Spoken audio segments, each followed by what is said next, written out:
The resurrection, as you can see through here, is actually a key to understanding all of Scripture. It starts, by the way, interestingly enough, at the very, very beginning, because it says when the angels say to the women, remember what he said. He told you, the Son of Man must be delivered over into the hands of sinners and be crucified on the third day and be raised from the dead. And it says, and then they remembered his words. The resurrection helped them understand Jesus' words. That's the beginning. Oh, in light of the resurrection, now the things that Jesus said aren't quite as crazy. Of course, what happens on the road to Emmaus? I think it's one of the more comedic parts of the New Testament. Is when the disciples say, I love this, it says, our chief priests and our rulers handed him over to be sentenced to death, and they crucified him, but we'd hoped he was going to redeem Israel. He was crucified, and we thought he was going to be the Messiah. And Jesus turns around and says, how foolish you are, how slow to believe all the prophets have spoken.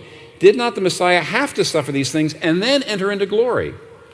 And it says, and beginning with Moses and all the prophets, he explained to them what was said in all the scriptures concerning himself.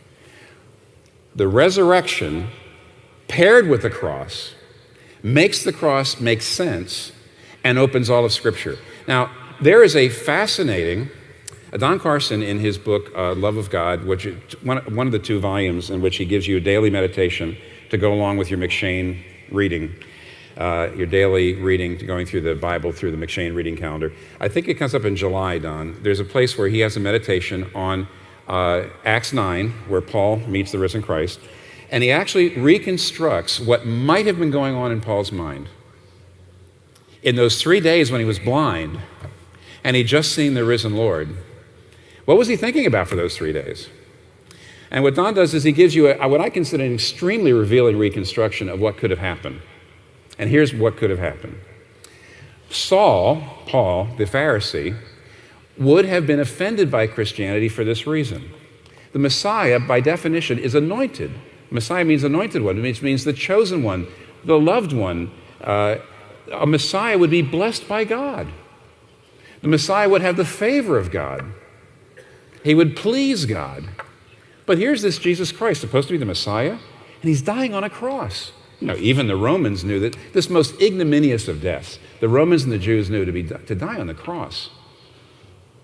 That's the bad end of people who are at the lowest of the low. And doesn't Deuteronomy itself say, cursed is he who is hung on a tree? So, and maybe Paul didn't know about this, but if he did, it certainly would have gone along with his thinking. Didn't Jesus actually cry out, my God, why hast thou forsaken me? So here's what Paul's thinking. Christianity makes no sense. Because the Messiah would be blessed by God, would be supported by God, would be accompanied by God. And this guy, Jesus, was abandoned by God. He was cursed. What kind of fool do you take me for, says Paul. What kind of salvation could a Messiah like that bring? And then he saw him raised from the dead. Uh-oh. Wait a minute. So in the darkness, he says this. Well, wait a minute. If he was raised from the dead, then God did vindicate him. Then God is pleased with him. Then God does love him and bless him. But wait a minute. If God does love him and is pleased with him, then when he was cursed and abandoned, he must have been cursed and abandoned for somebody else's sins, not his own. And suddenly he turns to the rest of the Bible, which of course Paul would have, been able to carry around in his head. And he would have looked at Isaiah and said, okay, wait, the first part of Isaiah, there's the Messiah is a great king, but the second half is all about this strange figure, the suffering servant. They couldn't both be the same figure, could they? Yes, they could.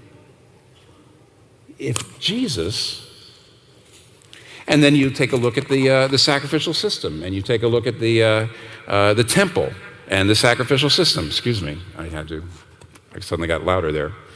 And he says, okay, let's think about the whole thing. Did the blood of bulls and goats and little lambs, did that really over the years actually completely atone for sins? That wouldn't make much sense, would it? What if it was pointing to something? What if all that was pointing to, oh, Jesus? But okay, now if it's all pointing to Jesus, what does that mean about the temple and sacrificial system? And then let's take a look at Ezekiel and Jeremiah. Look at those places where it talks about a new covenant, where it seems like God is actually talking to people face to face and writing the law on their hearts. It's almost like there's no need for a priest or a temple anymore. What is that new covenant discussion about? How do we understand that? Oh, if Jesus, then that makes sense. If Jesus, then that makes sense. If Jesus, then that makes sense. What about the promise to Abraham? That through Abraham's descendants, all of the nations of the world would be blessed. How would that ever happen? Oh, you see what's going on? Once he understood the resurrection, he understood the cross, paired together. And once he understood the resurrection and the cross together, he looked back and the whole Bible opened up to him.